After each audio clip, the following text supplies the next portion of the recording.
What's up, everyone? We are diving back into the multiverse today for another epic. What if smart Naruto built large harem with Tenten, Tayuya, Fuka, Konan, Mei, Samui, Part 3. If you enjoy this story, make sure to hit that like button and subscribe to the channel for more fanfics like this. Now, let's dive right into the fanfic. Training in the finals. Lame, said Naruto in a monotonous voice, which caused Jiraiya to fall off his toad. Hey you little brat, show me some respect, I'm a Sannin for crying out loud, one of 3 people in all the land. A legendary ninja, said Jiraiya as he stood up indignantly. In my experience, respect is earned from the individual, not the title. Now if you'll excuse me, the Chunin exams are in a month, and I would like to start training for them, said Naruto as he began to walk away. Jiraiya just stared after him with his mouth wide open. Line break. For the next week, Jiraiya watched Naruto train in Kenjutsu, as well as Taijutsu, from a distance. On the 5th day, he saw Naruto utilizing wind techniques which were very powerful, confusing the man, as wind was not a nature common in the leaf, so finding a teacher would have been quite difficult, which made his proficiency all the more puzzling. Line break. On the 8th day, Jiraiya approached Naruto just before he started his training. Hey brat, said Jiraiya as he approached, causing Naruto to glare slightly. What do you want, pervert? Replied Naruto in a bored tone, with a hint of anger at being called a brat. Now is that any way to talk to someone who is willing to teach you something in preparation for your exams? Asked Jiraiya as he crossed his arms over his chest haughtily. No, but it is the way to talk to a person who goes around proclaiming he is a super pervert. Replied Naruto, with a hint of condescension in his tone. Oh well, guess I'll just leave then.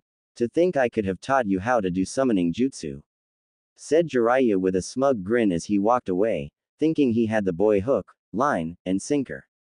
Naruto scoffed before going through hand signs and slamming his palm on the ground. Summoning jutsu, said Naruto, causing a plume of smoke to erupt from under his hand. When the puff of smoke cleared, the dark red one-tailed fox he summoned in the first part of the Chunin exams appeared. Jiraiya turned around and was internally gobsmacked but managed to successfully hide it, instead only raising an eyebrow outwardly.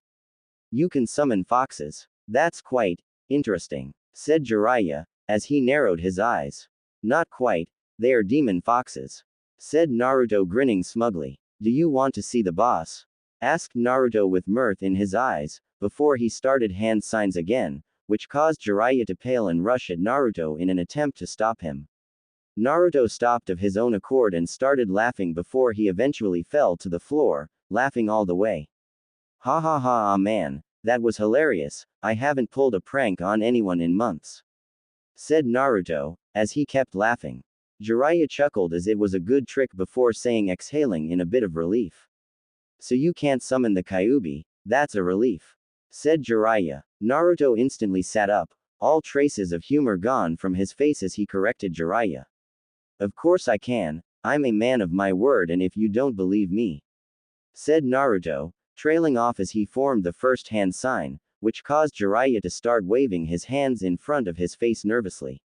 I believe you, exclaimed Jiraiya frantically. Good, said Naruto, smirking as he enjoyed toying with Jiraiya. Amusing Naruto, but had you tried to summon me, you would have fallen unconscious due to chakra exhaustion, said Kyuubi. Maybe, but he doesn't know that, thought Naruto happily. So pervy sage, what are you doing here, shouldn't you be off peeping? Asked Naruto matter-of-factly. Well, I was thinking and realized you may just be worthy enough to receive some training from the Toad Sage himself, said Jiraiya. Naruto thought about it and acknowledged the fact that though he may be a pervert, he could be considerably helpful. Okay, but first I want to test you to see if you're worthy of teaching me, said Naruto, placing emphasis on the you're and me. Ha, kid, I can take anything you throw at me, said Jiraiya, puffing out his chest. SY Jutsu, said Naruto as he turned into a busty blonde-haired girl with 2 pigtails and clouds covering up her unmentionables, as she was gnawed. Instead of passing out from blood loss as Naruto had intended, Jiraiya simply grinned and got closer. Kid, you are a genius, said Jiraiya, who was starting to drool from the mouth. Naruto sighed and changed back to Jiraiya's disappointment. Okay, I guess you aren't that bad if you didn't pass out from that. After all, I got the old man with this jutsu, so if you're still standing, I guess you're pretty strong. Concluded Naruto. Or just a huge pervert. Naruto thought sourly. Alright brat, let the training begin.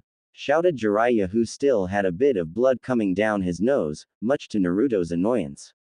Line break. 17 days later. Line break. Kid, you have come along really well and should be able to beat everyone at the exam tomorrow.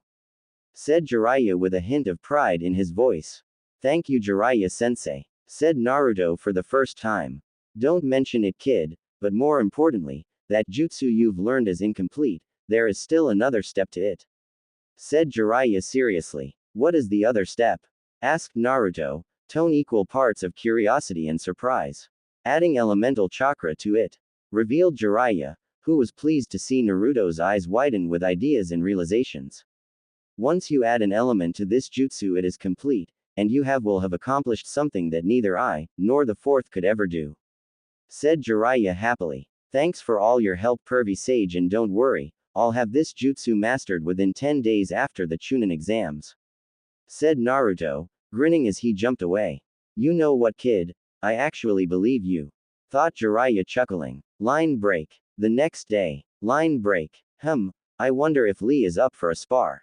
Thought Naruto, as he walked through town, only to hear a shout of, youth, as soon as he thought it. Guess that's a yes. Thought Naruto, as he jumped away to find the place the shout came from. Line break. That's it Lee, let your flames of youth explode. Encouraged guy. Why me? Thought Tenten, who had to put up with this for almost a whole month now. Hey guys. Said Naruto as he appeared on the training field. Naruto. Shouted Lee and Tenten, but for different reasons. Tenten dashed to Naruto's side almost as fast as Lee was without his weights and grabbed onto his arm. Please, you have to help me. They have been going on and on about youth for almost a month and I've had to deal with it. Pleaded Tenten, shuddering as she said, youth. What are you doing here Naruto? The exams are in 4 days, shouldn't you be training? Asked Lee. Well actually I already finished and, Tenten, do you think I could have my arm back? Asked Naruto sheepishly, as he was starting to lose feeling in his hand from Tenten's death grip. Oh right, sorry, said Tenten just as sheepishly and turned away blushing. Wow, his arms are really hard and defined.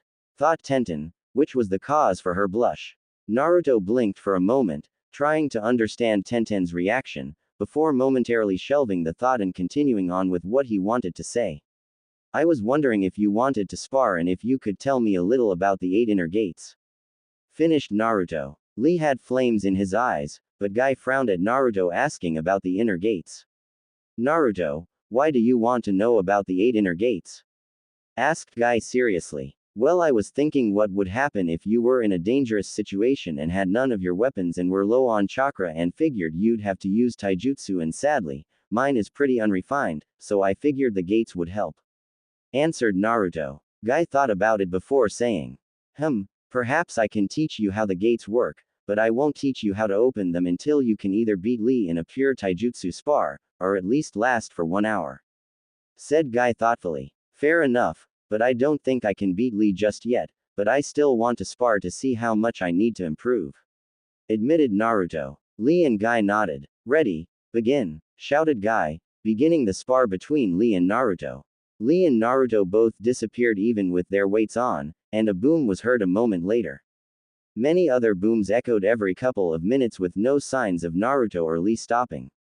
Lee went for a reverse roundhouse and Naruto blocked it with a head-level guard with his left arm. Wow Lee, that kick almost broke my arm. Said Naruto. Lee smiled before aiming a punch at Naruto's stomach. Naruto jumped back quickly to avoid getting winded. Naruto, seeing Lee overextended a little, jumped forward and tried to land an axe kick to Lee's shoulder, but Lee quickly grabbed Naruto's leg, ignoring the fact that it had a 100-kilogram weight on its ankle, not to mention the weight of the leg itself. Lee then attempted to sweep Naruto's leg, but Naruto back-flipped at the last minute. Lee then jumped at Naruto, not leaving him a moment to recover. Leaf Hurricane, shouted Lee, before his leg struck Naruto in the head and sent him to the ground. Wow Lee, that was some kick. I know when I'm outmatched, you win. Said Naruto, standing up and bowing. That was a most youthful match, Naruto. Said Lee. Guy then told Naruto about how the gates limited how much chakra the body had access to and what happens when you open each gate, with opening all 8 leading to death. After hearing everything Guy had to say, Naruto thanked him and begun to leave before he had another idea. Hey, Tenten, want to have a kenjutsu spar? Asked Naruto. Tenten was initially excited, but then remembered what happened in the Chunin exams and frowned. Naruto saw this and spoke before she could reply. I won't use the technique I used in the preliminaries. Said Naruto, smiling. Seeing that he wasn't going to use a move like that, Tenten became excited at the chance to fight a fellow sword user. Okay, said Tenten, as she unsealed the head-chopping cleaver. Naruto pulled out his katana, holding it in his right hand, with his left next to his waist, and lowered his stance with both feet with their heels together but facing away. Once again Guy shouted, begin. At Guy's command the two rushed into combat. Tenten was using a very direct style, aiming at Naruto's limbs, while Naruto was using the Demon Fox style, which involved parrying and striking out at the joints and vital points of the body.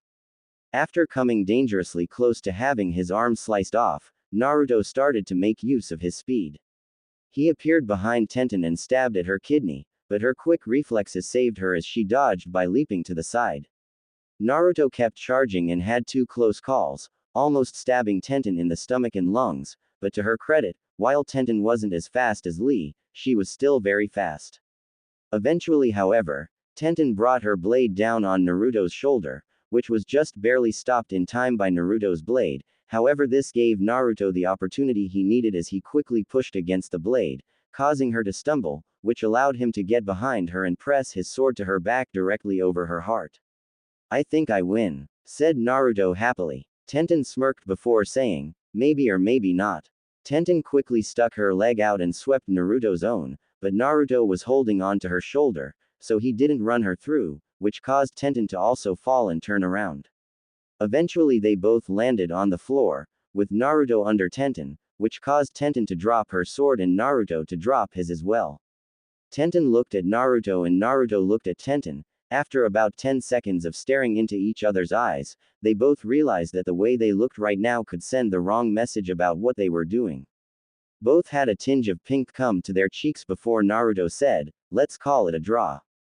Tenten was too embarrassed to speak, so she simply nodded her head and they both stood up.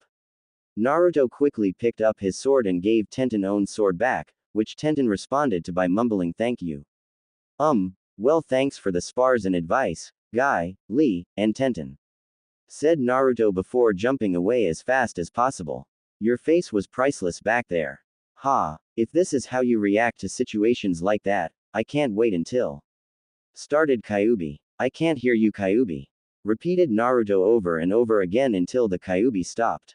Fine, Kit, I'll leave you to wallow in your embarrassment, but when you go to sleep today, I want you to hold onto your sword and push some of our chakra into it. I have an idea to make it better. Said the Kyuubi. It was already 9 when Naruto got back, so he went straight to sleep. Line break. The next day. Line break. Naruto awoke and saw his blade had changed. It was now 75 centimeters in length and the blade was pitch black with the only color on it being 9 red fox tails which came from a tiny fox with ruby eyes on the handle.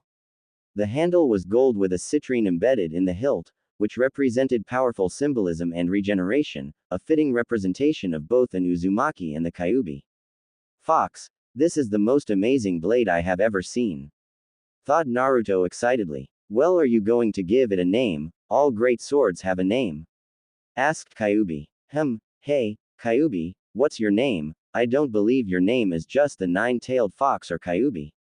Thought Naruto. I was wondering how long it would take you to figure that out. I guess you're not as dumb as you look. Said Kyuubi chuckling. Okay then, my real name is Kurama. Said Kyuubi. Okay, then I will call this blade, the Claw of Kurama. Declared Naruto in his mind. Whatever. Said the fox, who was surprised Naruto named the sword after him. Alright, time to start my training for the day. Naruto said out loud, as he jumped out of his window. Line break. Day of the exam finals. Line break. Naruto, Sakura, Haku, Shino, Lee, Neji, Tenten, Shikamaru, Choji, Tamari, and Gaara all stood in the center of the stadium alongside a special Junin who they had never seen before. He had dark brown hair and brown eyes.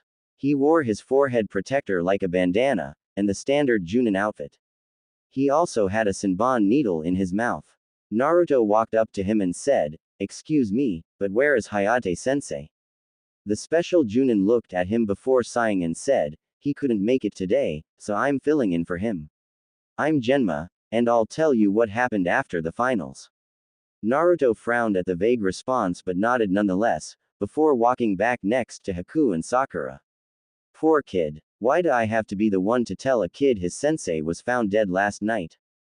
Thought Genma. Line break. The Hokage stood up and welcomed everyone to the Chunin exams before telling Genma to begin. Will everyone except Naruto Uzumaki and Neji Hyuga please go upstairs to the observation area? Said Genma. Your fate is to lose to me today. Stated Neji arrogantly. Please don't start talking about fate. Said Naruto jokingly, before turning his blue eyes on Neji. Because fate has got nothing to do with me beating you today and making you pay for what you did. Said Naruto with a deathly still tone. First match, Naruto Uzumaki vs Neji Hyuga. Begin. Shouted Genma. The boy who defies destiny. You should give up now and escape while you can, or I will humiliate you. It is my destiny to win here today. Said Neji arrogantly. Wow, you genius types always have massive egos. I can't believe the stadium can hold it. Replied Naruto mockingly. You will pay for you insolence, Byakugan. Said Neji, as he took up the gentle fist taijutsu style. Neji charged his opponent while Naruto simply stood there waiting for Neji to attack him with the 8 trigrams 64 palms technique. As Neji went to strike the first chakra point, Naruto channeled chakra around himself and let it burst from him all at once, sending Neji leaping back and partially shielding his eyes. Now that you've made the first move, I think it's my turn. Declared Naruto, as he vanished in a burst of speed. Neji's eyes rapidly swiveled, as he frantically looked around, trying to find Naruto, but he was unable to find him. Wind release. Vacuum sword. Shouted Naruto, blurring directly in front of Neji and slashing his sword out, which released many thin, yet wide, blades of wind at Neji. Neji was too close to dodge, so he quickly rotated and emitted chakra from all of his points. 8 trigrams palm rotation. Shouted Neji. The crowd was rather surprised. The collection of Hyuga at seeing a branch member know their most powerful main branch techniques and the rest of the crowd at Naruto, a so-called loser, pushing the Hyuga prodigy so fast. Well, I have to admit that was a pretty good move, otherwise there was a good chance you would have been split in half. Said Naruto smiling cheerfully, before adopting a serious expression. However, this isn't over yet. Finished Naruto, as he started going through hand signs. Fire style. Grand Fireball Jutsu. Said Naruto, unleashing a large ball of fire that barreled towards Neji. Neji didn't hesitate and made a quick substitution, saving himself from a very likely fiery death. Once the fire and smoke had cleared, a pile of ashes were all that remained in his previous location. Naruto couldn't find Neji, so he made 4 clones and sent them out to the corners of each stadium, while Naruto closed his eyes and waited. After a few moments, 4 kunai struck and dispelled all of his clones. The memories he got back from the trajectory from which they were hit told him where Neji was. Naruto disappeared again and appeared behind Neji and punched him to the ground. Neji, I truly pity you. You talk about destiny controlling everything, but you are desperately trying to fight against it. Said Naruto softly, before sighing. Scoff, what would you know about destiny, you're just a loser. Stated Neji arrogantly. If that's the case, then I guess you're worse than a loser, because I know much more about it than you. Said Naruto, before pausing in thought. Naruto tapped a finger on his chin, showing he was thinking, before snapping his fingers. Aha, I got it. I was trying to think what you call a person who is losing to a loser. Know what I call a person who is losing to a loser? Neji. Laughed Naruto. Neji angrily stood up and charged at Naruto and once again tried to use the 8 trigrams 64 palms, but due to Naruto's impressive speed, he only managed to close off 16 points on each of Naruto's arms. I have sealed the points in your arms, and you can't do jutsu anymore, you're finished. Proctor, call the match, or I will kill him, said Neji looking at Genma. Genma was about to call it before Naruto laughed. Neji turned to look at him and growled. You think that would stop me? I could open my points right now, but instead I will show you not to underestimate people by using only the skills your teammates use, taijutsu and weaponry, said Naruto, as he drew his blade slowly, allowing everyone to get a good look at it. Those more proficient with weapons realized this sword was something special and was able to conduct all types of chakra, including elemental chakra, to a very high degree. Neji scoffed and drew a kunai and charged. Neji aimed directly for Naruto's left shoulder, but Naruto parried the blade off and kicked Neji in the stomach. Neji flew back and looked up, only to see Naruto wasn't there. Instinct was the only thing that saved him as he rolled to the right, avoiding Naruto who had dropped from the sky and slammed his sword directly where Neji's stomach was before rolling away. A 3-meter deep hole, about 1 meter wide, was left in his wake, as Naruto pulled his sword out of the ground. Naruto charged chakra and forcefully reopened his chakra points using some of the Kyuubi's chakra mixed into his. Naruto then resheathed his sword and went into the demon fox fighting style opening stance, which had him with his back leg, which was his left leg, bent in his front leg, which was his right, curved in front of him, facing to the front and left, while he had his left arm held at his side and his right arm held part way between his body and head with his fist being directly in front of his neck allowing him to be able to attack or defend at a moment's notice. Neji used his eyes and analyzed the stance and couldn't find any weak points. Neji was now slightly worried, as he realized his opponent must be reasonably skilled in taijutsu to have such a strong guard. Neji lowered himself into the gentle fist style and both stared each other off. Line break. Wow, Naruto is doing pretty good, don't you think, Shikamaru? Asked Choji. Sigh so troublesome, replied Shikamaru, but he was also watching the match with a keen eye and couldn't help but wonder how and when Naruto had become so strong. Yes, it appears that Naruto has excelled rapidly since the academy and has now become someone who it would be illogical to underestimate, which it seems is what his opponent is doing. Spoke Shino, saying the greatest number of words many people ever heard him speak. Yes, it appears that Naruto is too much for Neji, do you not agree, Tenten? Commented Lee. Tenten nodded but kept her eyes on the match. Gaara stared with his normal impassive face, but inside he was excited and curious. So this is the power he spoke of. I will kill him if he cannot beat me, as it would mean he is weak just like everyone else and his power is nothing compared to mine. Thought Gaara. Line break. Let me tell you about the Hyuga clan's hatred. You and almost all of these villagers are unaware of what happens, but the Hyuga has a special mark, a curse mark, which it puts on all branch members. This mark is used to keep the branch members in line. You and everyone here have no idea what it is like to be branded with a mark that controls your life, said Neji angrily. Naruto gave a small smile of understanding before speaking. Neji, I want you to listen to me now, you are the one who has no idea about me. You may choose not to believe it, but I have a mark that has singled me out my entire life. This mark has been the bane of my existence for almost my whole life until I changed my view. I realized that while I may be isolated and looked down upon by most others, there are a select few who do care for me. While that number may be small, it is where my vast strength grows from. If I had never had anyone, said Naruto, as his eyes drifted to Gaara in the stands, who simply stared back unflinchingly. If I never had anyone, I would have fallen into despair and darkness much like you have, and I probably would have tried to place the blame somewhere else, much as you curse destiny. The difference is I was not happy to simply fall into the darkness and descend into madness, and that is why, as hard as it is for you to believe, I am able to defy destiny, which is also why I will win here, because I make my own destiny. Finished Naruto. Neji was stewing in rage, unable to fathom Naruto's audacity to speak such things, and as such he charged with a battle cry. 8 trigrams 64 palms. Shouted Neji once he was in range.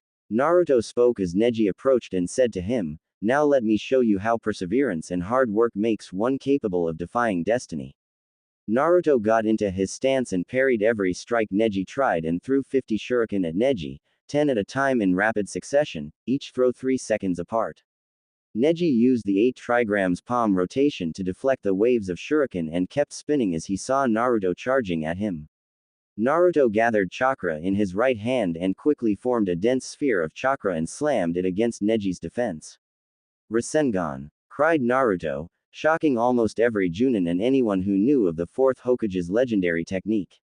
The chakra battle caused a horrible sound that had some people reaching to cover their ears, as both spheres of energy grinded against each other, before Naruto begun to push through. With one last push of chakra, Naruto broke through Neji's so-called ultimate defense, the discharge of which sent him flying back into the stadium wall, with his torso smashing into it hard enough to fracture the wall on impact. Neji's form slumped down like a puppet which had the strings controlling it cut, while the Hyuga also noticed breathing had become painful, feeling a few ribs fracture on impact. I failed the Genin graduation exam 3 times. I could never do the clone jutsu, said Naruto. However, I found a way around that and learnt the shadow clone jutsu instead. Don't come whining to me about this destiny stuff and telling me you can't change who you are. I did it, and you can do it too, because after all, you're not a failure like me.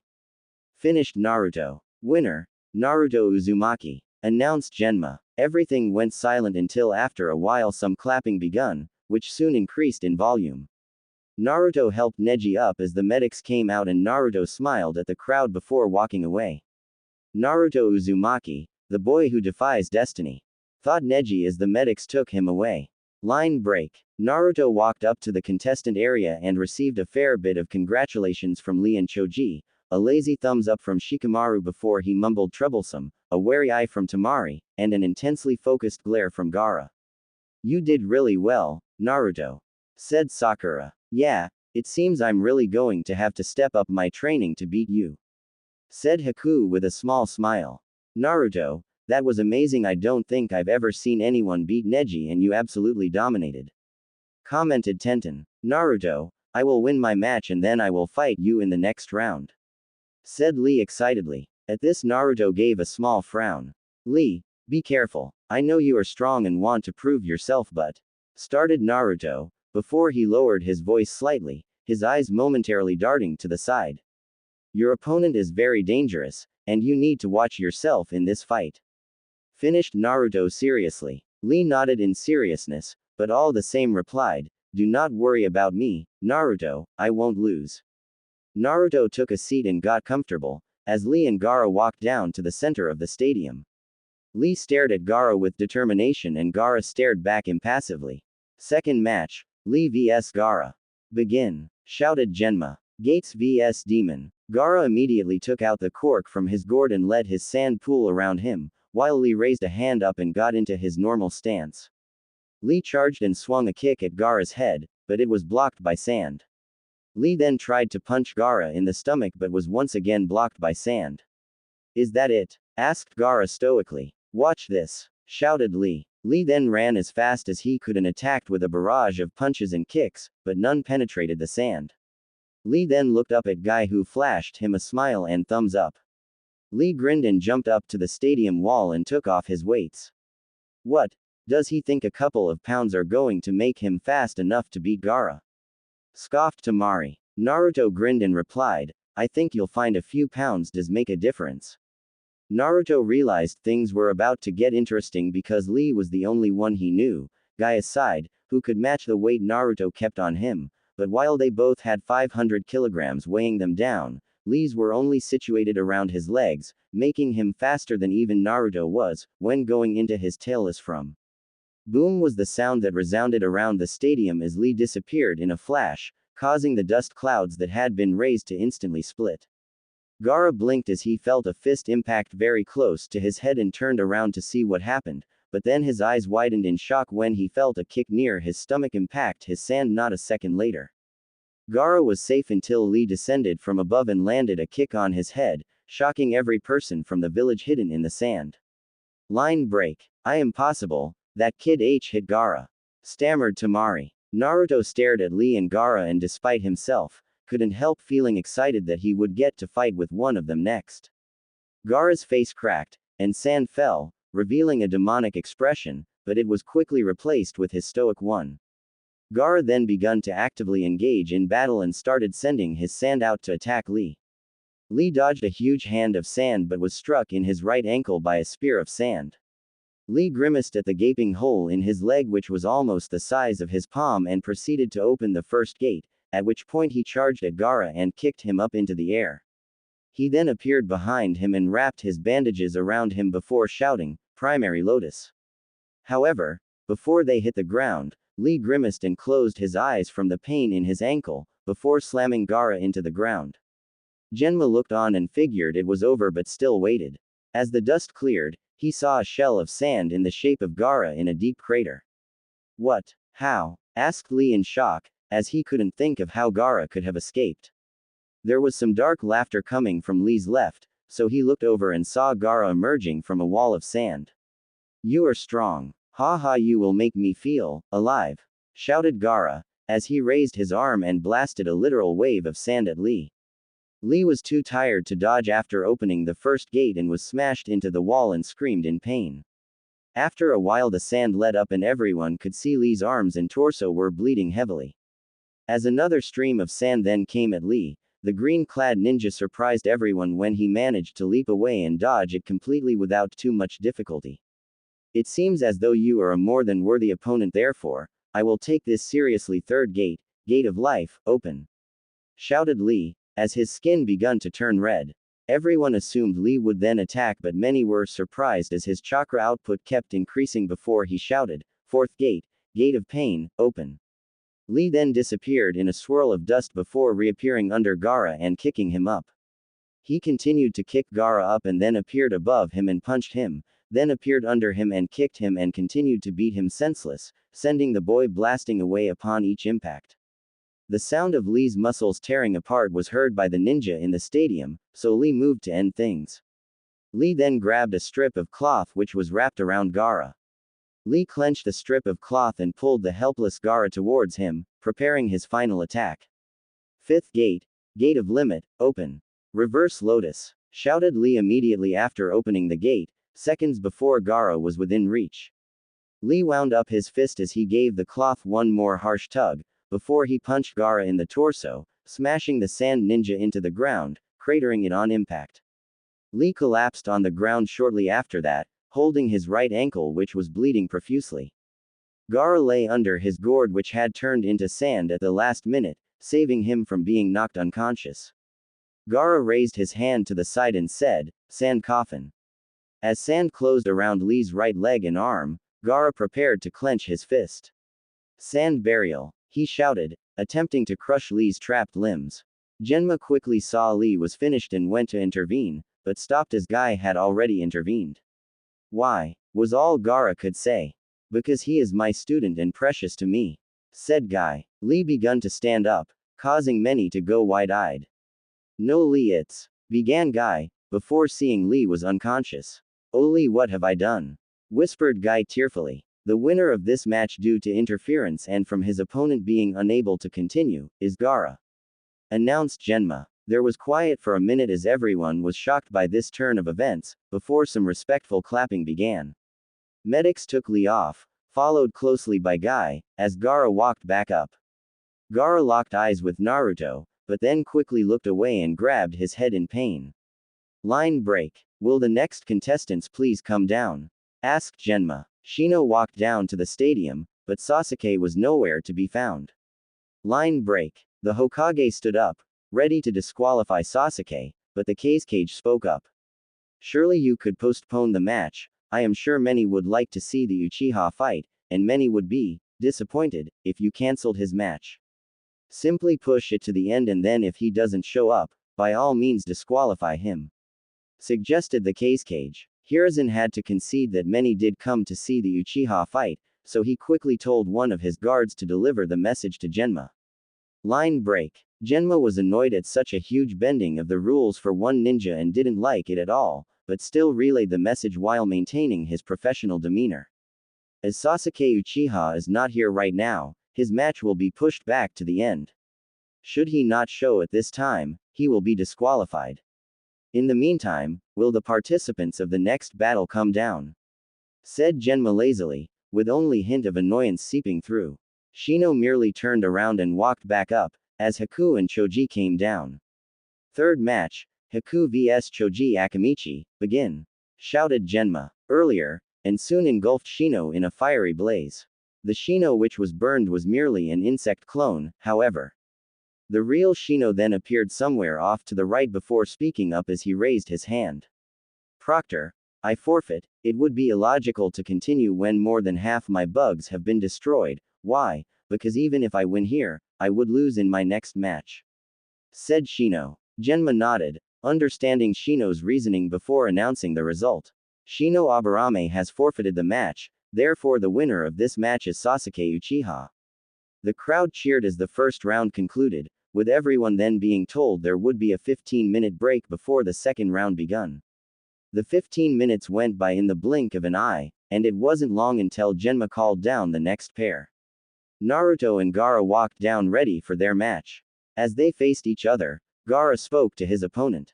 Mother wants me to kill you, said Gaara. Gaara, the Shukaku may want you to kill me, but I will beat you here and now and show you that true power comes from fighting for people you care about, replied Naruto. Genma waited and seeing they were done speaking, prepared to announce the start of the match. We will now commence the second round of the Chunin exams. First match, Naruto Uzumaki vs Gaara, begin, announced Genma. Hey, Naruto isn't stupid, besides, he has more sense than to chase after someone when there is an invasion going on, retorted Tenten. Shikamaru just looked between them and sighed. Either way, go through that hole that guy created and Pakun will lead you to Naruto as he knows his scent. You got it, Pakun? Asked Kakashi, referring to the small pug that had bit Shikamaru's ankle. Pakun was a small pug with brown fur and a dark brown snout and ears. He had pink-colored paws and wore the standard outfit of Kakashi's ninja dogs, which consisted of a blue vest and a leaf forehead protector, which was worn on the top of his head in a similar style to Sakura. He also had a bandage on his right front leg. Yeah, I got it, no problem, and his scent is pretty easy to find, since he has been fighting for a while, said Pakun, before jumping out of the hole in the wall. Sasuke jumped out after that, followed closely by Tenten. Oh, I just know this is going to be troublesome, sigh, whined Shikamaru, before jumping after them. Kakashi, you know I've taken out 21 ninja already, begun guy, before Kakashi threw a kunai past him, hitting a sound ninja in the heart. Well, that makes 23 for me, said Kakashi, giving his eye smile. I must win this challenge, Kakashi, and it will then be 51 wins to me and 50 to you. If I cannot defeat you, I will do 1,000 laps around the village on my hands, declared Guy, with flames in his eyes. Line break. Naruto was steadily catching up to Gaara, but then all of a sudden Kankuro broke off from them and turned to face Naruto. You won't be getting past me, said Kankuro. Oh yeah, said Naruto, as he made his signature hand sign. Shadow clone jutsu, said Naruto, causing 20 more of him to appear. Deal with him, Naruto commanded his clones, and they all gave a slight nod before Naruto threw one of his three-pronged kunai a good 500 meters into the distance and vanished in an orange blur. Damn it, sorry Tamari, I couldn't hold him back, thought Kankuro, before bringing Crow out, now newly repaired. Kankuro planned to destroy the Naruto clones as quickly as he could, so he could go back and help Tamari, but the puppeteer quickly found out that was easier said than done, as he was met with a constant onslaught of blondes with swords. Line break. Shikamaru, Pakun, Tenten, and Sasuke were all leaping through the trees following Pakun to get to Naruto when all of a sudden, however, Pakun stopped and raised his paw. He took a few sniffs before leaping off again, prompting the genin to follow him once again. It appears as though we are being followed by about 9 enemy ninja, and it seems as though they are catching up fast, said Pakun. Well, if that's the case, it seems that one of us is going to have to be a decoy, said Shikamaru. However, for one person to go up against 9 enemy ninja, well, let's just say the odds aren't in that person's favor for surviving, continued Shikamaru. Also, we can't afford to lose Pakun because he is the one leading us to Naruto, which is our mission. This means that it will have to be one of us three that has to be the decoy. Unfortunately, all we have are a weapon-happy kunoichi, said Shikamaru, prompting Tenten to glare at him. An Uchiha who, despite his skill, always manages to get in over his head due to being arrogant," said Shikamaru, causing Sasuke to also glare at Shikamaru. "Lastly, there's me, a lazy cloud-watching bum who would much rather be asleep right now than doing anything," said Shikamaru bluntly. "However, the decoy will most likely die," finished Shikamaru. "Alright, I'll begun Sasuke before Shikamaru cut him off. "Sai, it has to be me. Sasuke, your fire power will be needed in case Naruto needs help, and Tenten, you're primarily mid to long range support, which means if you can't keep them at a distance, you won't last long. Besides, Shadow Possession Jutsu was primarily designed as a diversionary technique, so if you think about it, I'm the best option for being able to distract them and survive," said Shikamaru, before he stopped and turned around. "Go complete the mission and hopefully everything will work out well in the end," said Shikamaru. Sasuke and Tenten gave Shikamaru a nod of acknowledgement, before leaping after Pakun. "Sai, how do I get myself into these troublesome situations?" wondered Shikamaru, before leaping in the direction of the enemy ninja pursuing them. "Line break. Ha!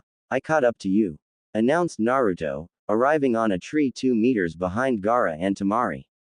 "Well, that's too bad for you," begun Temari, before Gaara lashed out and hit Temari, sending her into a tree, causing her great pain, but not enough to knock her out. "Uzumaki, what are you doing here? Have you come to prove my existence?"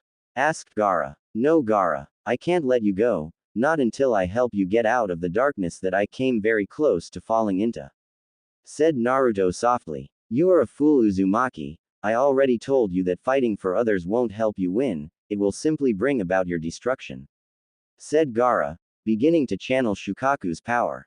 "Mark my words, Gaara, I will show you that fighting to protect others is the way to win," said Naruto, beginning to go to his first tailed form. Line break. "Okay, we are getting close, but there is some serious demonic energy building up ahead," said Pakun before taking another sniff and giving it small frown. "Also, it appears we are still being followed," said Pakun, surprising Tenten and causing Sasuke to frown. "That lazy bum better not have run away to go sleep or something, or he is going to get it later," said Sasuke. Line break. 8 sound ninja dropped down into a clearing. The leader walked forward and saw the tracks vanish. All of a sudden, the collection of ninja were stuck frozen in place. "Shadow Possession Jutsu complete," said Shikamaru. "Wait a minute, I only count 8, where is the 9th ninja?" thought Shikamaru. The leader looked ever so slightly to a tree about 5 meters from Shikamaru, which caused Shikamaru to realize where the other ninja was. "I see. You have one ninja stay behind the others to assist if you get ambushed. Very clever, but there is a reason why you should always be mindful of your surroundings and actions in a battle. You might wonder what I am talking about, and that is because when you looked up into the tree a second ago, you unknowingly gave me their location, and thanks to that, I caught them as well while I was talking," said Shikamaru. "I have never been so happy I wasn't lazy. To think that if I drew out my battle in the Chunin exams, I wouldn't have had enough chakra to pull this off," thought Shikamaru mentally, amused that not being lazy may have saved his life. Just then, the 9th ninja fell out of the tree. "What?" wondered both Shikamaru and the sound ninja. Asuma then dropped down behind Shikamaru. "Asuma," said Shikamaru. "Nice work, Shikamaru, I guess you're finally overcoming some of that laziness of yours," said Asuma. Asuma held his trench knives and charged at the leader and nailed him with a punch to the face, knocking him out cold on impact.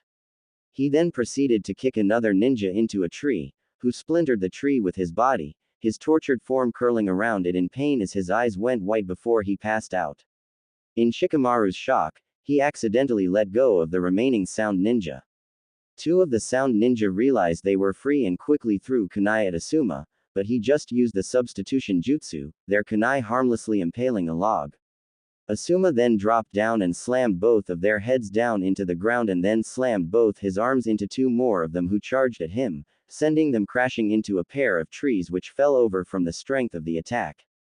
Asuma then blocked a kunai thrown at him with his trench knives and rushed at the ninja who threw it, before he grabbed his arm and slammed his knee into the sound ninja's back, eliciting a loud groan of pain. Asuma then quickly threw that ninja at the last one remaining, sending them both together into a heap right into a tree, before he rushed them and slammed an elbow into the mass of humanity, causing one to pass out from pain, before punching the other one in the jaw, knocking them out. Rest now, Shikamaru, you did good, said Asuma. Shikamaru just yawned and laid back. Line break. The ninja aren't following us anymore, said Pakun. Guess that bum is good for something, said Sasuke, with a small smile appearing on his face. In any case, we caught up now, they're just beyond those trees, said Pakun. All right, let's go, said Tenten. Wait, I'm not really cut out for fighting, so I think I'm going to have to leave you on your own for now, said Pakun. That's fine, you've done enough, said Sasuke, before Pakun puffed away into smoke. They arrived to see a blonde covered in a red shroud with a tail, and what looked to be a half raccoon half human figure, with a raccoon's appearance from his head to his hips, and human-looking legs sticking out under that, talking to the red-covered blonde. Well, Uzumaki, you said you fight better than me because you have something to protect, so.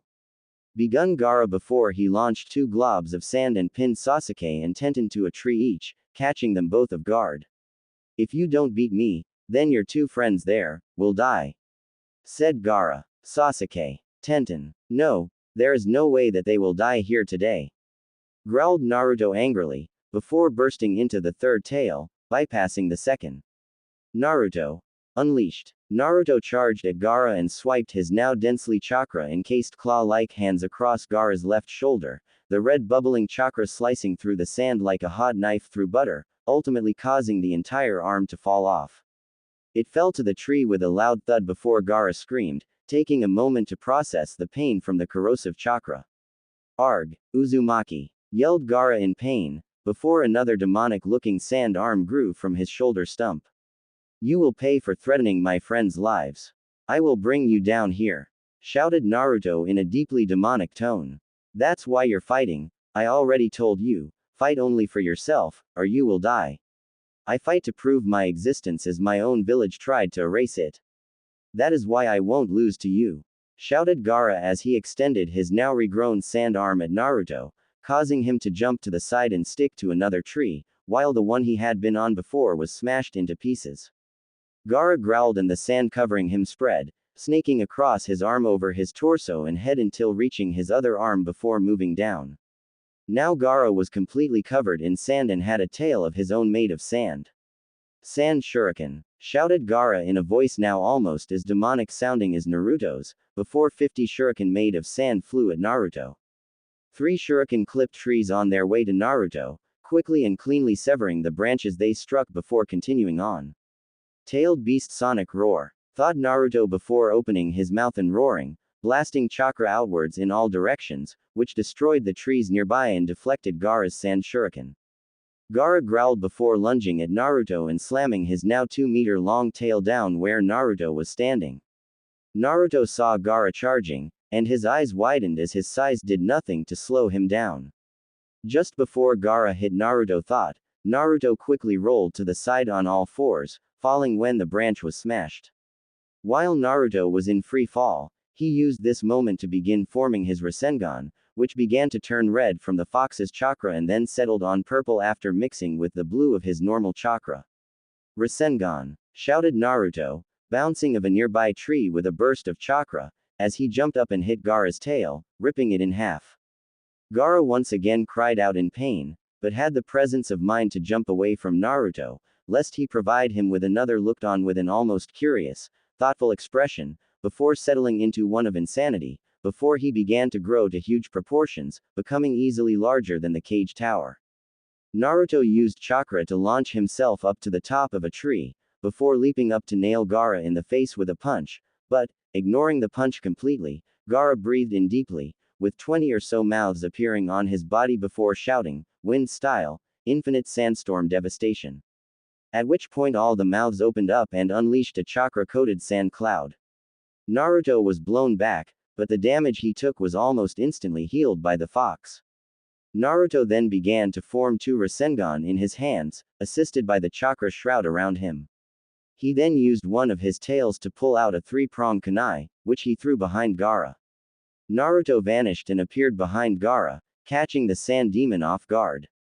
Double Demon Rasengan Tornado, shouted Naruto, before slamming his hands together, causing both of the purple Rasengan to merge and go unstable, before erupting in a purple cyclone which started from his hands and quickly spread outward, drilling right through Gaara's tail and even burst through his stomach. Gaara gave a blood-curdling scream of agony, but it slowly stopped as sand eventually filled out his abdominal wound and his tail began to grow back, prompting Naruto to jump away. Uzumaki, you will die here, growled Gaara in his full Shukaku form, before he appeared to rise up out of the mass of sand, like a pimple on the head of the Shukaku-like structure. Play possum jutsu, said Gaara in his normal voice atop the structure, before he fell asleep and his form slumped forward, with his legs still attached to the structure. The eyes of the Shukaku structure turned a darker yellow and the diamond in the center shrunk, while the 4 blue dots in between each point of the diamond doubled in size. Yeehaw, I'm free, baby. I hope you're ready to die. Let's do this, said Shukaku, with his voice growing deeper each second. Even though Naruto was in a rage and in his 3-tailed form, he realized that chances of him beating a demon all on his own were pretty slim. Fox, what should I do? Thought Naruto, trying his hardest to withstand the murderous thoughts whirling in the back of his head. Well, if you can somehow wake Gaara up, Shukaku would be sent back into Gaara's mind, said Kurama. Fine, finished Naruto. Naruto began to charge at the Shukaku while flinging dozens of kunai and shuriken. He then rapidly made hand signs and shouted, wind style, gale palm. The shuriken and kunai traveled at an extremely fast pace towards Shukaku's face, but Shukaku was unfazed and merely breathed in before slamming its hand on its stomach, expelling 4 concentrated balls of air at the weapons and the one who had thrown them. Wind style, air bullet, shouted the Shukaku, as the deadly balls of wind rushed his opponent. Naruto just had one thought when those bullets approached his thrown projectiles, ah shit. There was a massive explosion when the bullets made contact with the weapons, forming a blast so big almost every tree within a 500-meter radius were sent flying, reduced to matchsticks.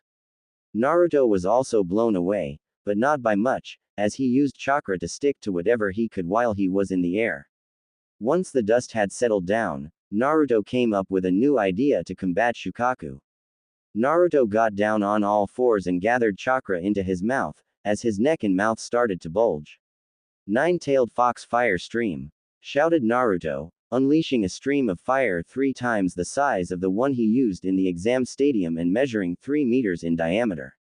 The stream burned through all the trees still left standing, and while Shukaku managed to avoid getting hit in the head, his size worked against him as he wasn't fast enough to avoid it entirely and it plowed into Shukaku's right shoulder, causing his right arm to fall off. Darn you, shouted Shukaku. Now is my chance while he is recovering his arm, thought Naruto, before making a hand sign. Multi-shadow clone jutsu, said Naruto, causing 999 shadow clones to appear. As if by command, all the clones leapt and threw a series of kicks, hitting Shukaku in the stomach and propelling him up slightly while shouting, Naruto, with each kick. They all then gave the Shukaku a punch with both of their hands before the real Naruto used a chakra-enhanced jump and leapt above them all. The real Naruto then extended both of his arms and shouted, nice meeting you, Shukaku, now it's time for you to go back to sleep. Naruto began to plummet to the area on Shukaku directly over Gaara and smashed into him while shouting, Naruto 2K Uzumaki Barrage. No, curse you, I don't want to go back, no, shouted the Shukaku. Moments before his eyes reverted to pure yellow, shortly after which all the sand begun to fall off and break apart. Naruto dropped to the ground and reeled from the feedback he got from his clones dispelling all at once, while Gaara fell to the ground. Once Naruto had recovered, he looked towards Gaara, who had abject fear etched all over his face. He began to walk over to him while Gaara pitifully attempted to crawl backwards. No, you will not end my existence, cried Gaara, panic and fear lacing all of his words. It hurts, Gaara, the pain of loneliness, said Naruto as he deactivated his 3-tailed cloak and kept walking towards Gaara, with tears falling down his face. That unbearable feeling of being all alone, I know that feeling. I have been there for almost my entire life, that dark and lonely place, said Naruto, who was now crouching next to Gaara. But then I made friends, and they helped me out of that darkness, and it is for that reason I will always be there for them. I will fight for them, kill for them, and more importantly, die for them," said Naruto softly, but with steel in his tone. Gaara stared at him and asked him what he couldn't understand about Naruto's motivation. "But why? Why are you willing to go to such lengths for them and not for yourself?" asked Gaara in confusion. Naruto looked up at the clear sky above them for a minute before putting his response together. "It's because they saved me from myself and the darkness. They accepted me for who I am. They're my friends," explained Naruto. Gaara remembered what his uncle Yashimaru told him, about how love is the heart's desire to protect someone close to one's heart. "Love, is that why he is so strong?" asked Gaara quietly to himself. Naruto overheard him and replied with a smile, "Yes Gaara, it's love." At that moment Temari, along with Kankuro, dropped down near Naruto and Gaara, with Kankuro looking worse for wear after his battle with Naruto's clones, while Temari looked relatively unharmed. Temari went to reach for her fan, but Gaara's voice stopped her. "Temari, that's enough, it's over," said Gaara. "Gaara, before you leave, I would like to ask you one thing," said Naruto. Gaara nodded his head slightly as if to say, "Speak." "Want to be friends?" asked Naruto smiling, as he extended his hand to Gaara. Temari and Kankuro's eyes widened at this, while Gaara simply remembered how throughout the entire time he talked with Naruto, he only wanted to help him. As he did not have the strength to lift his own arm, Gaara used his sand to lift his hand and arm, in order to meet Naruto's outstretched hand. "Friends," Gaara replied once his hand was in Naruto's, nodding his head slightly. Naruto then picked up Gaara and handed him to Temari. "Well, I'll leave you with your siblings for now, but Gaara, should you ever want a rematch I'd be happy to oblige, but for now I need to go check on my friends," said Naruto cheerfully as he walked away.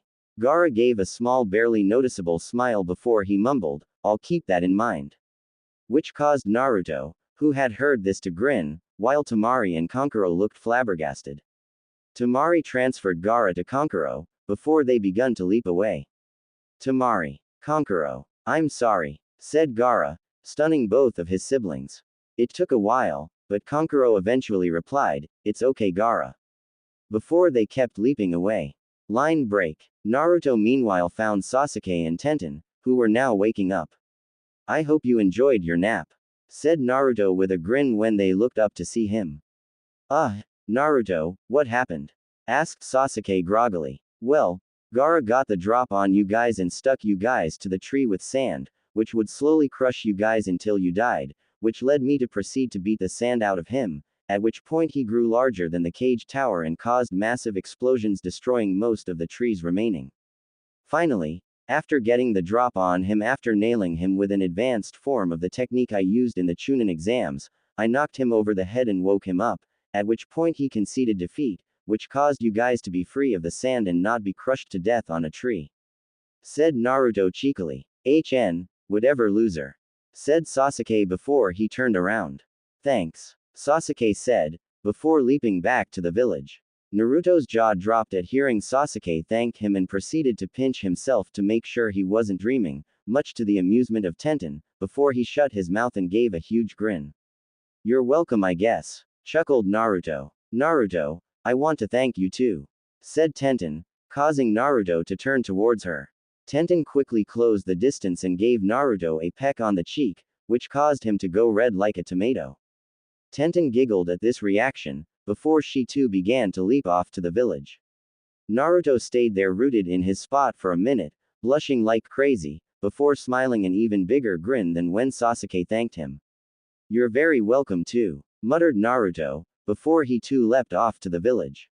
Line break. The next day. Line break. A mass funeral was held for everyone who died during the invasion, but the death that hit the hardest was that of the third Hokage, Hiruzen Sarutobi, who died fighting against Orochimaru, who it was later revealed had impersonated the fourth Kazekage in order to orchestrate everything. The whole village had halted its activities and proceeded to mourn the loss of their beloved Hokage and their close friends and family. Konohamaru was crying by the bucket load and clung to Iruka. One by one, everyone walked up to the memorial and placed a white flower on it. After Naruto placed his flower, He returned near Iruka and Konohamaru and asked Iruka a question that had been on his mind for some time now. Why Iruka-sensei? Why did they do it? Why did they risk their lives for other people? Asked Naruto. Well, when someone passes away, it's the end. Their past and future, hopes and dreams, it all disappears with them, even if you die honorably in battle as so many have, as Hayate did. Everything tying them to the living is severed, all but one, the most important one of all, people. Parents, siblings, friends, lovers, and all the other people who are important to him, these people, the ones left behind, they are joined together through their memories of him. Those bonds only grow larger and stronger as time passes. It's hard to explain, said Iruka. Naruto thought about what he heard before he spoke his thoughts in a somber tone, even as Konohamaru's quietly sniffles continued. I get it, Iruka-sensei, and I. Started Naruto, pausing for a moment as he looked around at all his friends and teachers, before speaking again. I would do the same thing. Naruto concluded. Eventually everyone left and went on with their activities for the day, unaware of what was coming next. Line break. On the boundaries of the Leaf Village. Line break. They survived, barely, said a cloaked figure wearing a conical straw hat, with a bell attached to the right side of it. Another person, one about a head larger than the other, was standing next to the figure who had just spoken who. The larger figure was dressed in a similar manner, wearing the same black cloak with red clouds on it, but also had a large, bandaged mask strapped to his back. The larger figure stood there quietly and listened to the smaller figure, knowing they had more to say. To think, they were at the height of glory before and now they are reduced to this. Said the first figure in a cool voice. Don't tell me you still have feelings for your old village. Said the second figure, in an equally cool voice. The first looked up and revealed two fully matured Sharingan before replying. No, none, said the man, his ominous red eyes gazing down at the village. Itachi Uchiha. Naruto was at Ichiraku Ramen eating his fifth bowl of ramen for the morning, while thinking over everything that had happened during the Chunin exams, in particular, about Gaara and his Jinchuriki status. I wonder, if I told my friends that I housed the Kyuubi, would they be afraid of me, or see me for what I am? Thought Naruto, as he mechanically ate his meal. Ayame noticed Naruto was eating without his regular gusto and decided to mention something. Naruto, what's wrong? You're not eating like you normally do. Asked Ayame. It took Naruto a while to respond, as he was still deep in thought. Oh, I was just thinking about some stuff. Replied Naruto quietly. Hey Ayame, if I told you I had a really big secret, one that might change the way you thought about me. Naruto paused before continuing. Well, do you think you would still see me as myself? Asked Naruto. Unknown to Naruto, Ayame already knew that Naruto housed the fox, but never told him, so it was rather easy for her to reply. Well, if I was really your friend, of course I would still see you as yourself, silly. Replied Ayame with a smile. Thanks Ayame, said Naruto happily, before he began to dig into his ramen like normal. As he got to his eighth bowl, he heard someone else enter and sit next to him. Hey brat, said Jiraiya. What's up pervy sage? Replied Naruto, much to Jiraiya's chagrin and Ayame's amusement. Didn't I tell you to stop calling me that? Growled Jiraiya, trying to save face. Yeah, but I won't until you stop doing your research.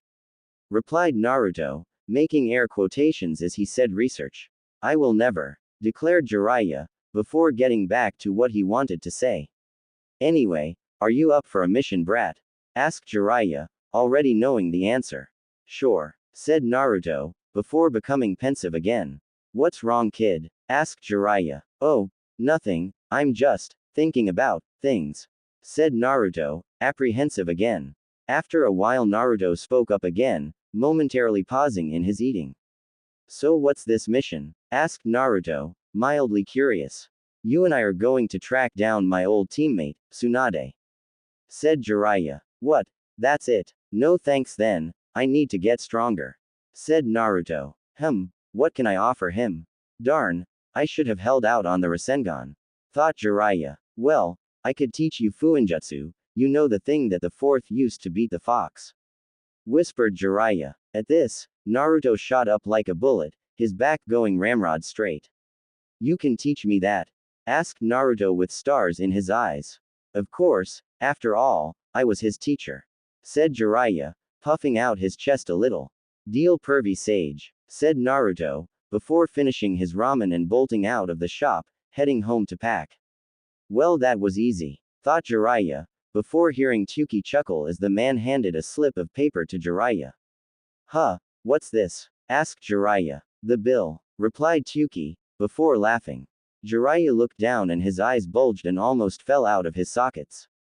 Naruto oh oh oh oh oh oh oh oh oh, shouted Jiraiya. Line break. Later near the gate. Line break. All right, I'm ready, said Naruto, with a small backpack containing what ramen, ink, and sealing paper he had.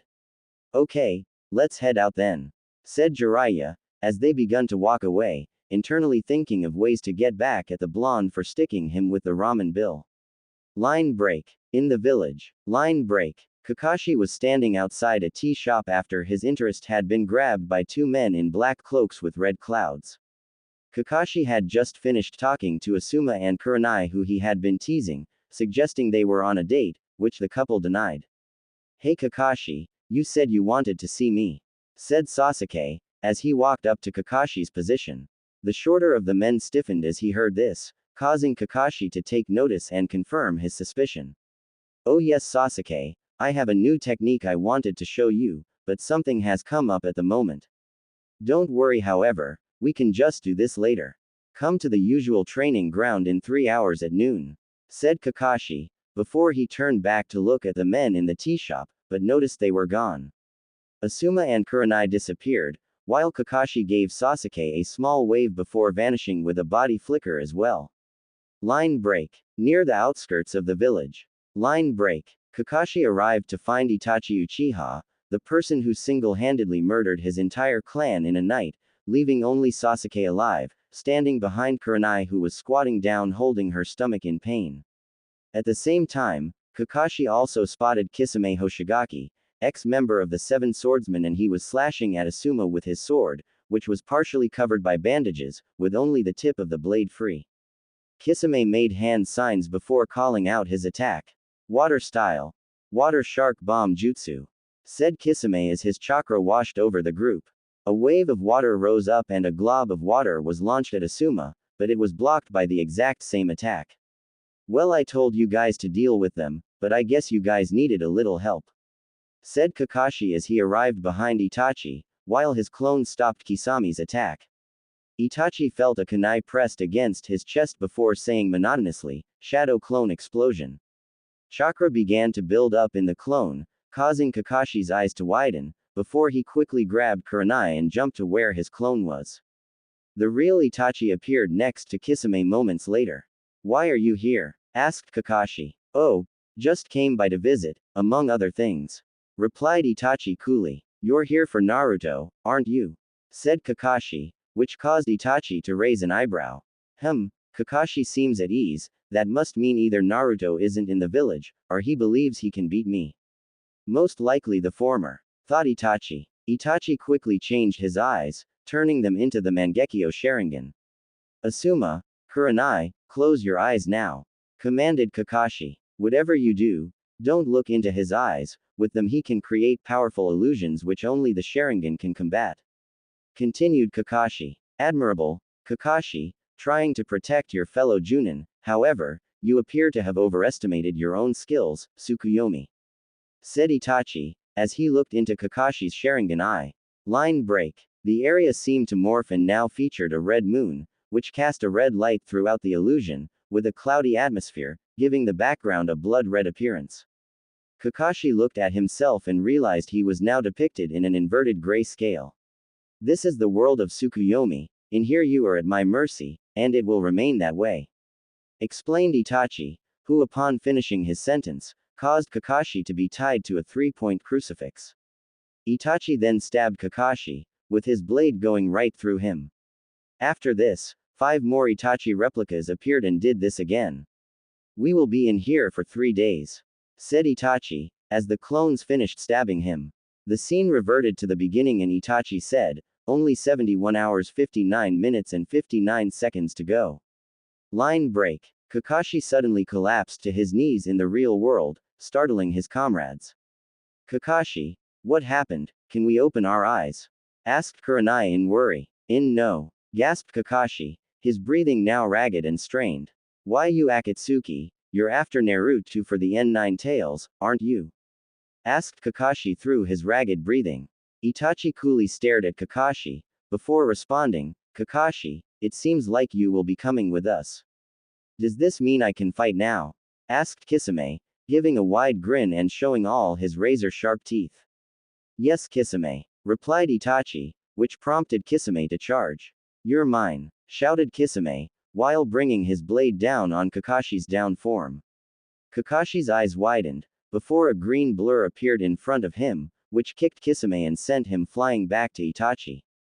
Gee guy, gasped Kakashi, while being both confused and thankful at the same time. Kakashi then collapsed face down in the water, his willpower having reached its limit. Who are you? Growled Kisame. I'm the Leaf Village's fiercest green beast, Might Guy. Said Guy, pointing his thumb at his chest. Ha, mighty stupid looking guy if you ask me. Retorted Kisame. Don't underestimate him, Kisame. Said Itachi. Kurenai, Asuma, open your eyes, it's okay, just don't look into Itachi's eyes, look at his feet. Said Guy. Asuma and Kurenai hesitantly opened their eyes and looked down. Kurenai, take Kakashi to the hospital. Asuma, you hold them off with me until the Anbu get here. Said Guy. Kurenai went to pick up Kakashi and slung his arm over her shoulder, while Asuma walked next to Guy. All right, things are getting interesting now. Said Kisame happily, before Itachi interrupted him. No Kisame, we aren't here to start a war. Let's go, said Itachi, before he and Kisame disappeared in a burst of speed. Line break. With Jiraiya and Naruto outside the village. Line break. Say, pervy sage, who is this woman we're looking for? Asked Naruto curiously. She is one of my old teammates, a legendary healer and well. Started Jiraiya, before he broke out into perverted giggles, causing Naruto to raise an eyebrow at him. Jiraiya snickered a little but noticed Naruto's expression warranted an answer. She has got huge melons. Said Jiraiya, while emphasizing what he meant, causing Naruto to sweat drop. Yeah right, anyone with things that big wouldn't be able to stand. Scoffed Naruto. You'll see, Naruto. Also, she has earned the nickname of, the legendary Suker. Said Jiraiya, who actually knew about her terrible gambling luck, but decided to let Naruto's mind explore the possibilities. I wonder why she got that name, thought Naruto. In Naruto's mind Kurama chuckled because he had a suspicion that how she got such a nickname was not what Jiraiya was suggesting, but also knew that it was fun to mess with people, especially Naruto, so he stayed quiet. Well, here we are. Said Jiraiya, as they had reached a town only half a day's travel away from Tanzaku town. Well, what are we going to do now? Asked Naruto. I think we might as well head out and look around, but first, I will tell you about the 3 prohibitions to all shinobi. They are women, money, and liquor. The only way for you to stay away from these things would be if you give me your money. Finished Jiraiya with a grin, while holding out his hand, thinking this could be his payback for the ramen.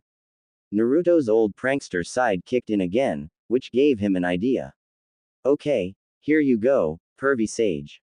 Said Naruto, giving Jiraiya a very fat fox wallet with red fur and one long white tipped tail.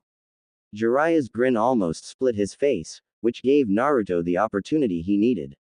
He discreetly made hand signs behind his back, first making a clone, which he quickly transformed into a wallet identical to the one he gave Jiraiya, and lastly performed a quick substitution with the one Jiraiya was holding, while he distracted him by saying there was a pretty lady walking by, instantly grabbing Jiraiya's attention. Okay Naruto, I'll see you later. Go get a hotel room for us, okay? Said Jiraiya, as he walked off giggling madly. Naruto then made another clone and sent it after Jiraiya, so he could tell him what happened later while he went off to get a hotel room. Line break. In the Leaf Village. Line break. Sasuke was walking towards Kakashi's apartment, wondering where he disappeared to. What could have come up to make Kakashi leave so abruptly like that? Thought Sasuke. He opened the door to his apartment and saw Kakashi staring straight ahead in his bed, with the covers up to his nose and his Sharingan showing, with Kurenai, Guy, and Asuma standing around. What happened to Kakashi and why are all you Junin in his room? Asked Sasuke. Well, you see. Begun Guy, before a Leaf Special Junin named Aoba barged in and asked, is it true that Itachi has arrived in the Leaf again and that he's after Naruto? Before he looked around and saw Sasuke with a shocked, almost worried look on his face, before Sasuke ran out of the room.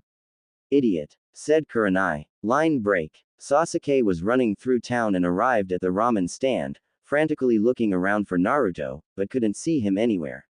Old man, have you seen Naruto? Asked Sasuke urgently. Tsuki took a while to remember, but eventually spoke. Master Jiraiya came by and took him a few hours ago.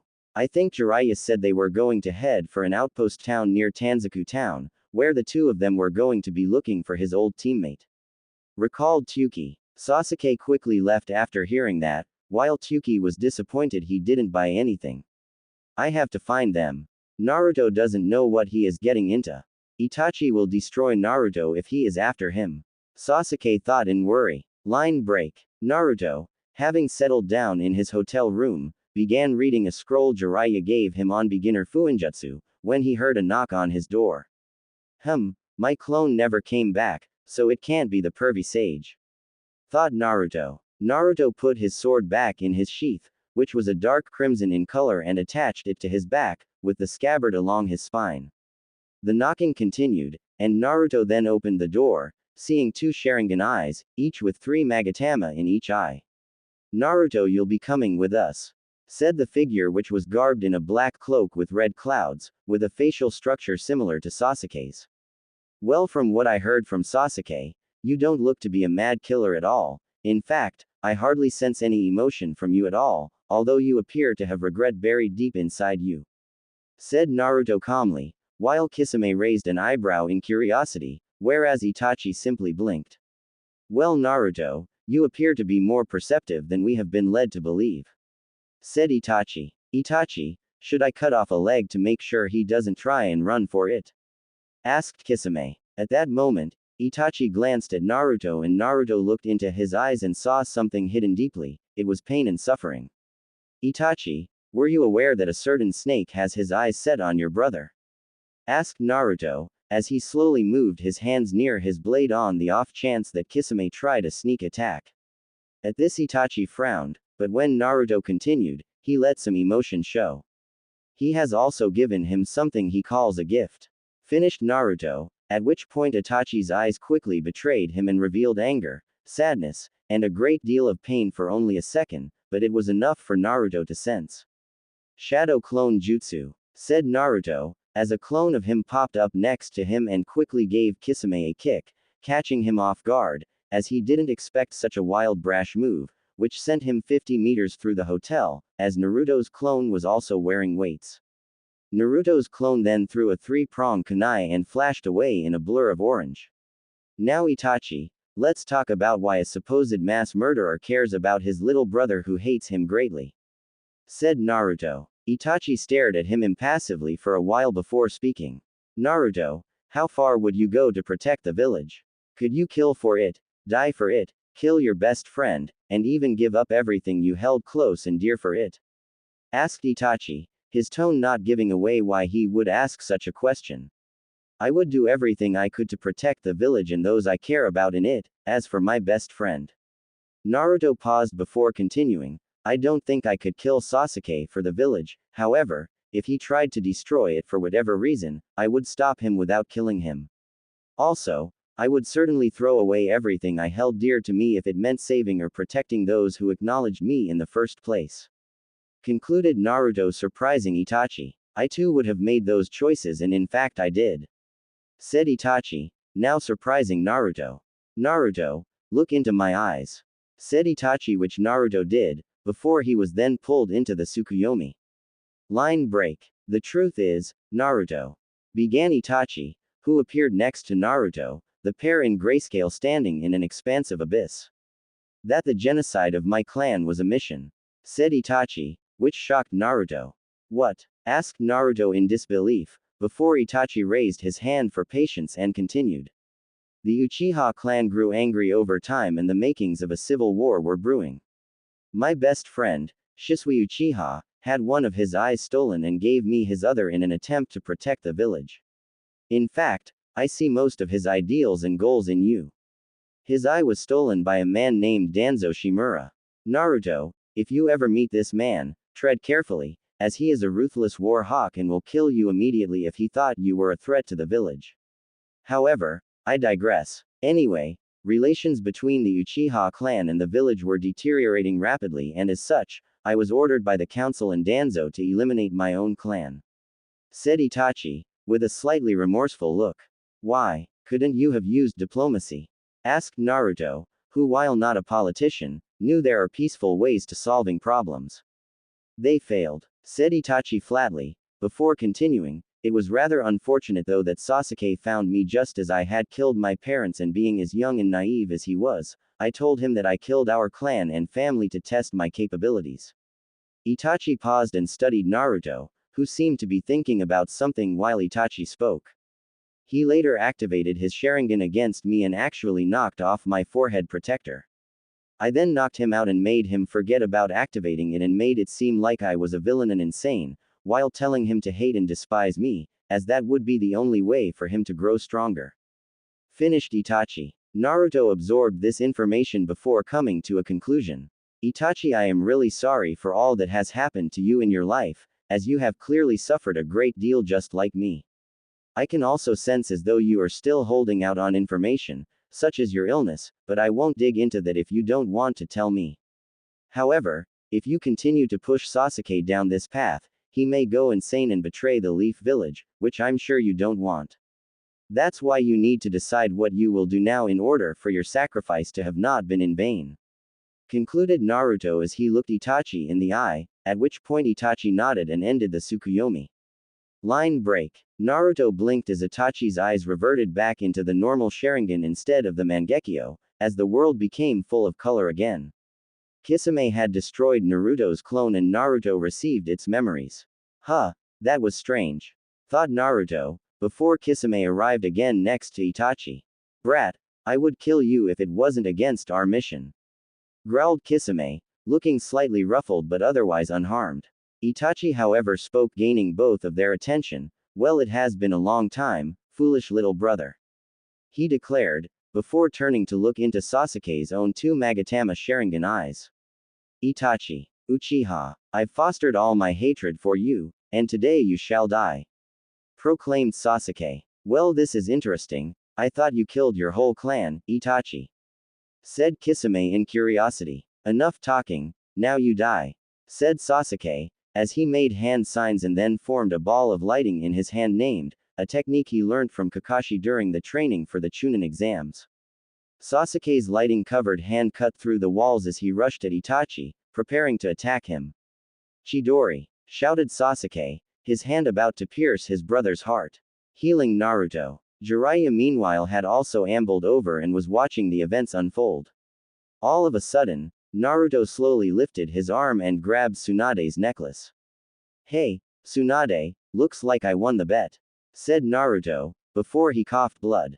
Also, don't worry, I won't die until I become Hokage, you just keep the seat warm for me. Said Naruto, as he pulled off her necklace and gripped it tightly, before he lowered his arm again and promptly passed out. Tsunade smiled as she gently took the necklace from his hand and put it around his neck, before she took off his headband and kissed Naruto's forehead. You will be a fine man one day and a fine Hokage. Said Tsunade, after which she put his headband back on. Jiraiya was the only one who noticed, but as Tsunade did this, he saw Naruto smile a little. Yep, the brat is going to be a heartbreaker one day. Thought Jiraiya. Line break. At the same time after Jiraiya's declaration, women everywhere shivered. Naruto, Jiraiya, Tsunade, Shizune, and Tenten were finally nearing the Leaf Village. So we're almost there. You're not planning on running away now, are you, Tsunade? Teased Jiraiya. She couldn't if she tried, pervy sage, because she knows I would drag her right back. Stated Naruto causally. Watch it, brat, I am the Hokage now, which means you have to follow my orders and give me respect. Growled Tsunade. Haha, oh Tsunade, that will never happen, he was so respectful to the third that he called him old man. Laughed Jiraiya. Tsunade looked disbelievingly at Naruto, but saw he looked very upset. In response, Tsunade punched Jiraiya over the head, which caused him to become lodged into the ground, groaning in pain. Line break. The walk to the gate, after Jiraiya dislodged himself from the ground, was done in complete silence. The guards at the gate were shocked when they saw Tsunade, but nonetheless let them in quickly. "I'll see you guys later," said Naruto, before he quickly jumped away. Jiraiya, you need to know when not to speak," growled Tsunade, which caused Jiraiya to cower under her glare. Line break. Naruto walked around for a while before he found himself at the memorial stone. "Old man, why did you have to die?" thought Naruto. "Come on, Kit, stop brooding. Everyone has to die one day. It is the only and inevitable constant of life. Also, fixating on death won't bring those who died back," rationalized Kurama. "Still, it hurts. The cold hard reality that I won't ever see him again," admitted Naruto. "Then what should you do? Brood and cry, or get stronger so you never lose anyone again unless there was absolutely no way for them to be saved?" asked Kurama rhetorically. Naruto thought about what Kurama said and realized there was only one correct response. "I will get stronger to make sure none of my precious people are harmed again," declared Naruto quietly, before he went to train, never noticing a purple-haired Anbu had been in the nearby trees. Line break. The first thing Tsunade had done once she arrived at the hospital was heal Kakashi, before assessing Lee, and then broke the bad news to Guy about Lee and the chances of him ever being a ninja again. She was walking around the cage tower before a small person charged straight into her bosom. Konohamaru had charged up the stairs and into the tower after hearing that there already was a fifth Hokage, before he slammed into something soft. "Wow, it's so soft and warm. It reminds me of my baby blanket," thought Konohamaru, before snapping back into reality. Konohamaru jumped back and pointed at the lady he bumped into. "What pipsqueak?" asked Tsunade mockingly. "Who are you?" demanded Konohamaru. Before Tsunade could answer, Shizune appeared around the corner. "Lady Tsunade, there you are," said Shizune as she walked up to her mentor. What now, Shizune?" whined Tsunade. "Now, Lady Tsunade, as the new Hokage, you need to familiarize yourself with the ninja roster," reprimanded Shizune. "Wait, you're the new Hokage?" shouted Konohamaru. Yeah, what's it to you, pipsqueak?" asked Tsunade in curiosity. "No, it's too soon for a new Hokage. My grandfather was everything to this village," shouted Konohamaru, before he ran past Tsunade and Shizune and found a room to lock himself in. "Well, that was weird," commented Tsunade before she walked off with Shizune following. Line break. 3 hours later. Line break. "Naruto, you have to come help," shouted Moegi, who found Naruto walking to the cage tower. Moegi wore goggles like Naruto had in his youth. She had orange hair tied up with red elastics, into 2 very large pigtails. She also had red oval markings on her cheeks. She wore a red tank top over a pink t-shirt layered at the bottom, her pants were gray, and she wore the traditional ninja sandals. "Why? What's wrong?" asked Naruto curiously. "Konohamaru has locked himself inside the Hokage tower," said Moegi. "Don't worry, leave it to me," said Naruto. Line break. With Konohamaru. Line break. Konohamaru had set up heaps of traps and barricaded himself into a room in the Hokage tower. "My grandfather made this village, and without him it's nothing.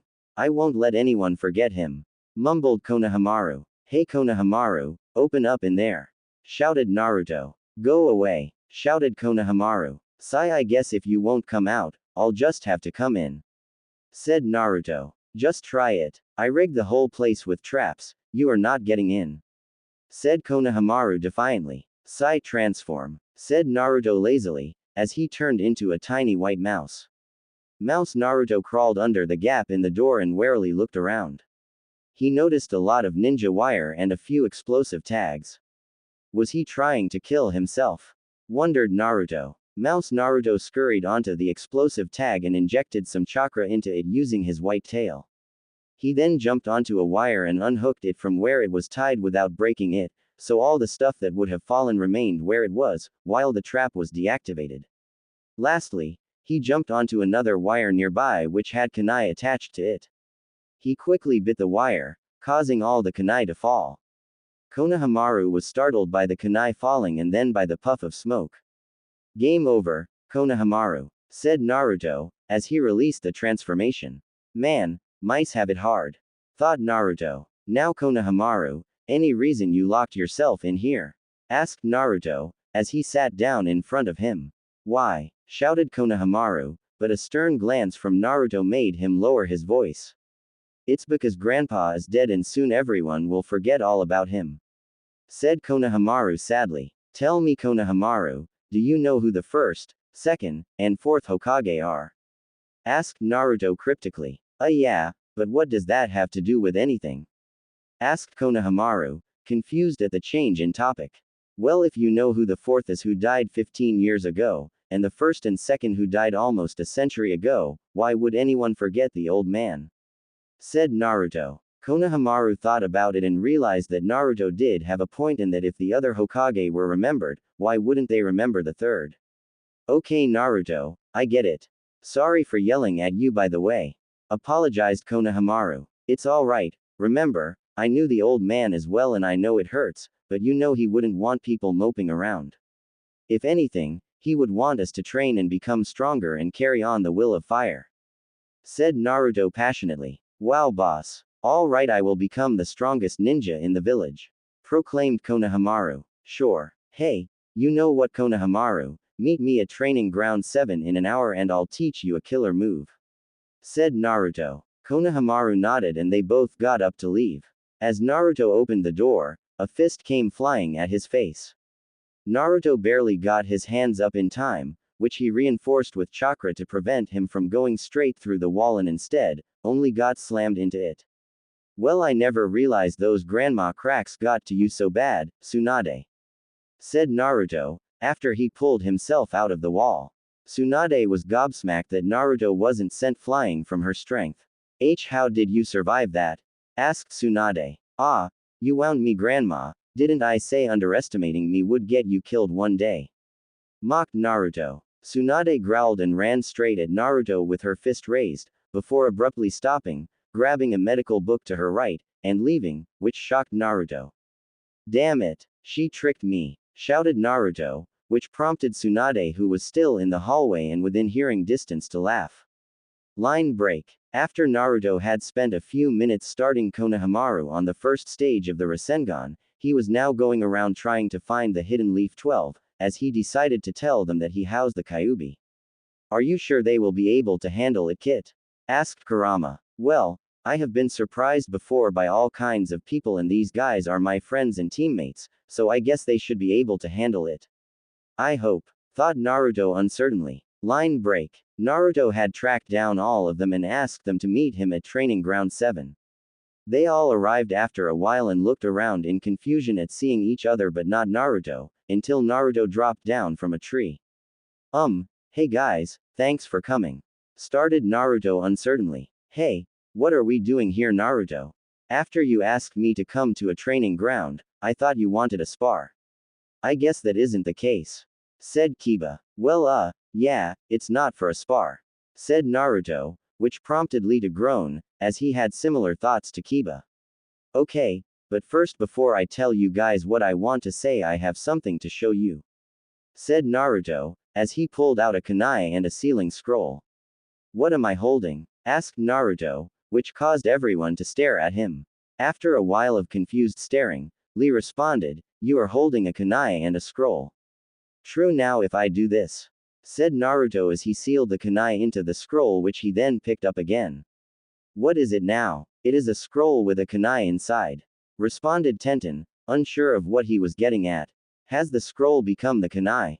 Asked Naruto. Troublesome, said Shikamaru, as he had an idea of what Naruto was going to tell them. We're not stupid, Naruto, we know it's still just a scroll. Replied Ino, getting annoyed. Naruto chuckled to himself and thought, if only the rest of the village realized that. Okay then, now that you all got that, I will move on to why I called you here. Said Naruto. Shikamaru yawned and decided to sit down against a tree and close his eyes.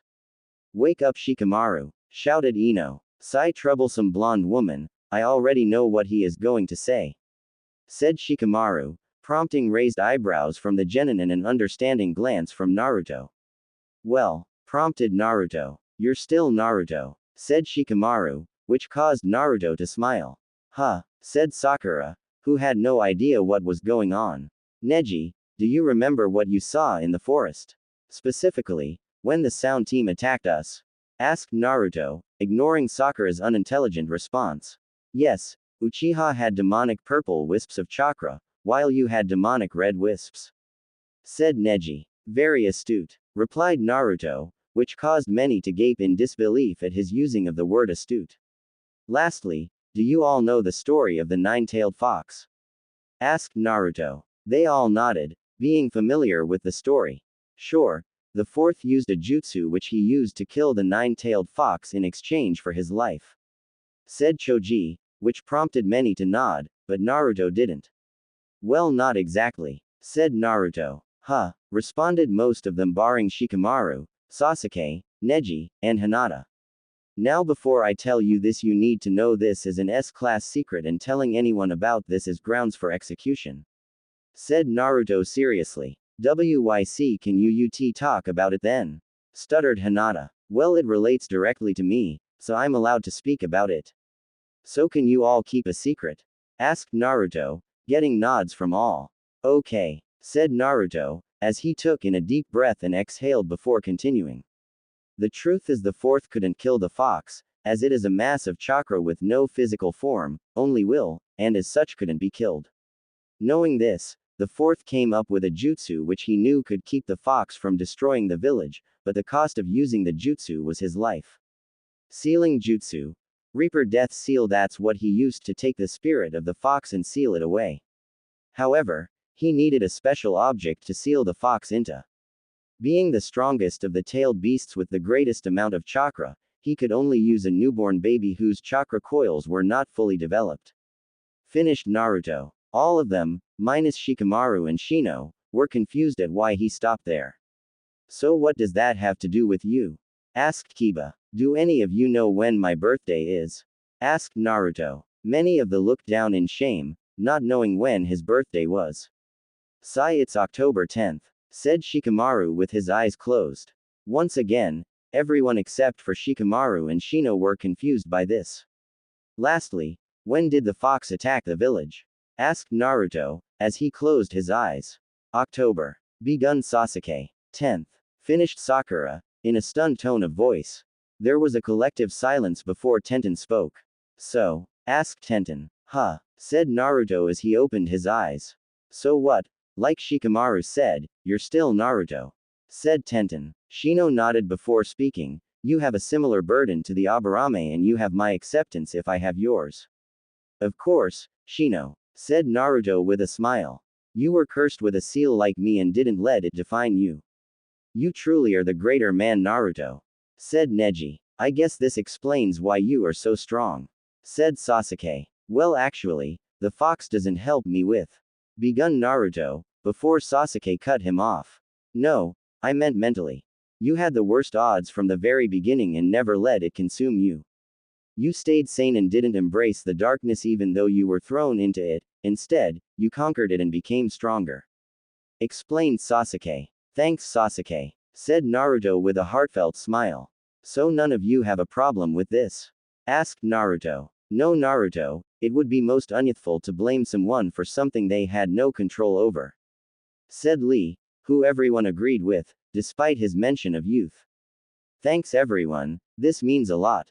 Said Naruto. All of a sudden there was a massive explosion near the front gate, which was caused by a gigantic purple snake appearing and demolishing the front gate. Orochimaru stood on top of the snake, smirking and had only one thing to say. I hope the leaf is ready to play. Said Orochimaru sadistically.